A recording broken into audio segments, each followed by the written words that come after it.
Welcome to Phoenix Podcast, hosted by Amin Moinian, where we deep dive into economics and politics. This is part one for the end of the Soviet Union stories. Um, the Cold War was more than just a historical event. It was a high-stakes game of global chess between superpowers.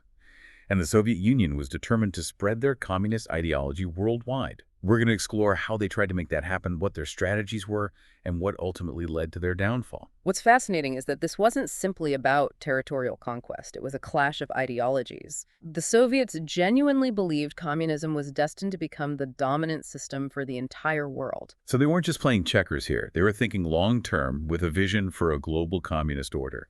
Were their ambitions evident from the start? Absolutely. Early Soviet leaders from Lenin to Brezhnev were very clear about their goals. Stalin, for instance, reportedly said, "The First World War made the biggest country in the world communist. The Second World War created the global socialist bloc, and the next World War will make the whole world communist." Whoa, that's pretty intense. Yeah. So they weren't exactly hiding their intentions. Did they try to back up these words with actions? They certainly did. The Brezhnev Doctrine, for example, asserted that once a communist party took power in a country, it should be considered irreversible, essentially justifying Soviet intervention in places like Hungary, Czechoslovakia, and Afghanistan. So a very firm hand, no room for dissent or deviation from the communist path.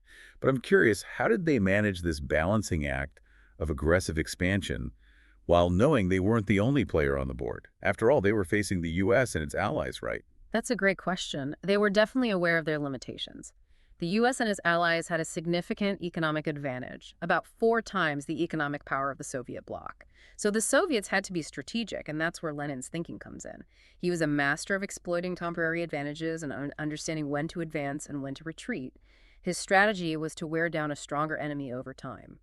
So a bit like a game of rope-a-dope on a global scale, waiting for the right moment to strike. Exactly. And there's a chilling example of this calculated pragmatism during World War II.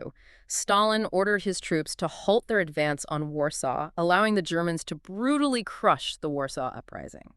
This eliminated potential non-communist resistance in Poland, even though it meant immense suffering for the Polish people. That's a stark illustration of the difficult choices they were willing to make, sacrificing short-term gains for what they believed was a greater long-term goal. But the Cold War wasn't static, was it? There were events that shifted the power dynamic, right? Absolutely. 1949 was a pivotal year. The Soviets broke the U.S. atomic monopoly, and the Communists triumphed in China. This was a major psychological victory for the Soviets and a serious blow to the West. Stalin, wary of direct conflict in Europe, saw an opportunity in Asia. He greenlit the North Korean invasion of South Korea, a calculated risk to test the West's resolve. So the Cold War was heating up on multiple fronts. How did the U.S. and its allies respond to this escalating tension? The formation of NATO was a crucial response, signifying a new era of military preparedness in the West. But the Soviets also faced a significant strategic vulnerability. They lacked the means to deliver their atomic weapons to U.S. soil, while the U.S. could easily strike anywhere within the Soviet Union. That disparity in striking capability must have created a sense of insecurity for the Soviets. It seems like they were constantly trying to catch up, but always lagging behind. You're exactly right. This vulnerability fueled a sense of paranoia and insecurity within the Soviet leadership. They knew that while they could threaten Europe, they couldn't directly threaten the U.S. mainland. And this strategic imbalance would have long-term consequences. Welcome back. As we explore further, it's crucial to understand that the Soviet Union's seemingly unstoppable expansion eventually hit a wall. Their relentless pursuit of global communist dominance came at a steep price. So even with their strategic cunning and ideological fervor, there were cracks beneath the surface. What were some of the internal pressures that started to weaken their position? One critical factor was their economic system. The centrally planned economy, where the government dictated production and prices, was inherently inefficient.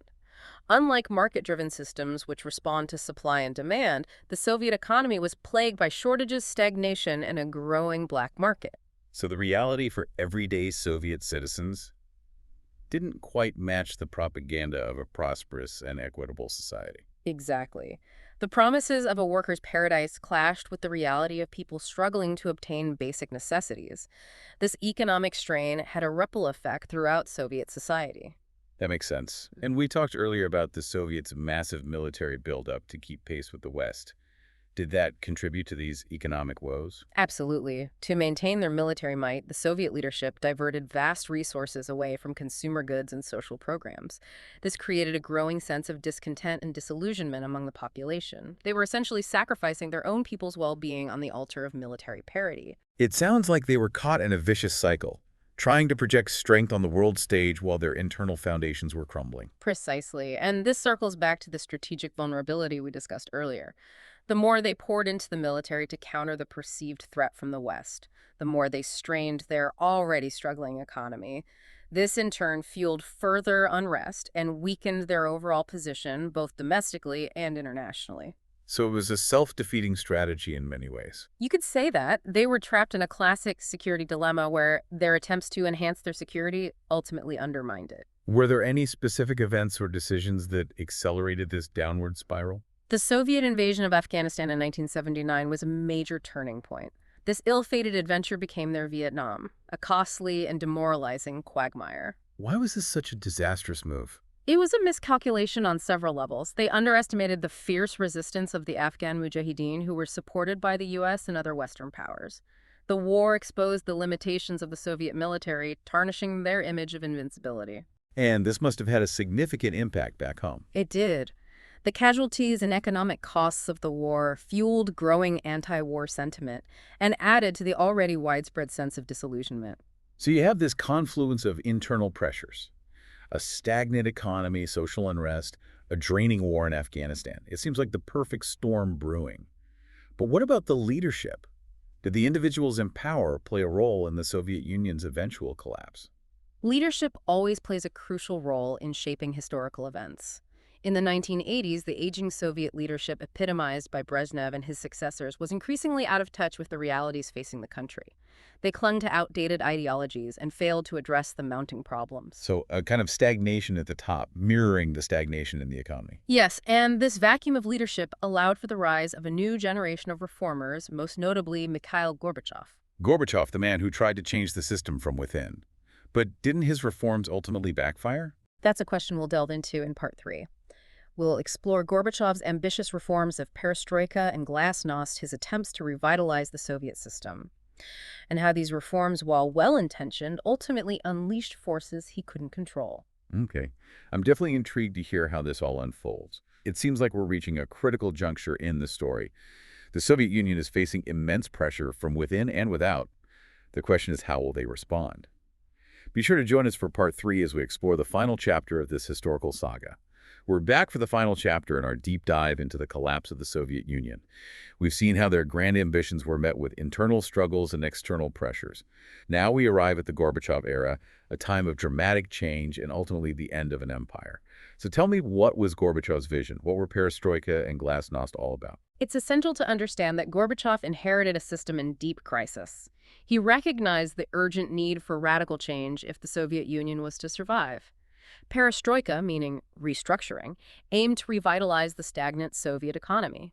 By introducing elements of market mechanisms, the idea was to loosen the grip of central planning and give individuals and enterprises more autonomy. So in essence, trying to inject a bit of capitalism into the communist system. That seems like a pretty bold move. It was. Gorbachev believed that by allowing for more individual initiative and competition, the Soviet economy could become more efficient and dynamic.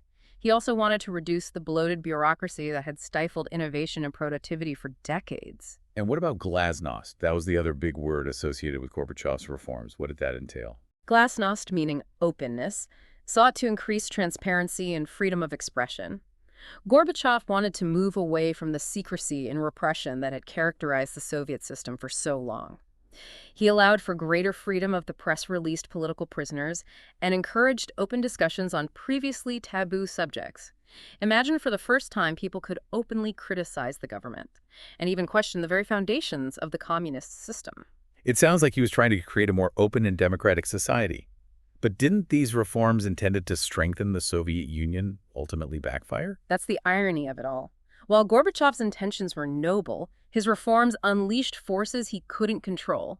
It's like trying to repair a dam by patching a few holes only to discover that the pressure creates new leaks elsewhere. So what went wrong? Give me some specific examples. On the economic front, the transition from a centrally planned to a more market-oriented economy proved more complex and disruptive than anticipated. The reforms didn't deliver immediate improvements and actually led to further shortages, inflation, and economic hardship for many people. And on the political side, didn't Glasnost create a backlash as well? While Glasnost was liberating for many, it also opened a Pandora's box of pent-up grievances and long-suppressed nationalist sentiments. People began to openly criticize the government and demand even greater freedoms. Nationalist movements, long suppressed by the Soviet state, gained momentum, particularly in the Baltic republics and other regions. The grip of the Communist Party was weakening. So it seems like Gorbachev's reforms meant to save the Soviet Union were actually accelerating its demise. It's almost Shakespearean. It's a classic example of unintended consequences. By trying to reform the system, Gorbachev unwittingly set in motion its disintegration. All this while the Cold War was still raging in the background. Mhm. How did these internal upheavals affect the Soviet Union's position on the world stage? The weakening of the Soviet Union emboldened its satellite states in Eastern Europe. With Gorbachev preoccupied with internal reforms and facing growing unrest at home, the Soviet grip on these countries loosened. This led to a series of revolutions in 1989, starting with Poland and Hungary, and culminating with the fall of the Berlin Wall. One communist regime after another fell like dominoes. Those were truly iconic moments that signaled the end of an era, the end of the Cold War as we knew it. Exactly. And it all culminated in the dissolution of the Soviet Union itself in 1991. Gorbachev, who had desperately tried to reform the system, ended up presiding over its collapse. It's a remarkable story, a reminder of how even the most powerful empires can crumble under the weight of their own contradictions. From Lenin's revolutionary vision to Stalin's iron fist, from the Cold War's nuclear brinkmanship to Gorbachev's ill-fated reforms, it's been quite a journey through history. So what are we left with? What can we learn from the Soviet experiment? The collapse of the Soviet Union offers profound insights into the nature of power ideology and the challenges of societal transformation. It highlights the importance of economic and political freedom, the dangers of unchecked state power, and the unintended consequences of even the most well-intentioned reforms. It's a cautionary tale that reminds us that even seemingly unshakable empires are not immune to the forces of history. Indeed. Well, that brings us to the end of our deep dive into the Soviet Union's demise. It's been a fascinating and thought-provoking exploration of a pivotal chapter in world history. Thank you for joining us.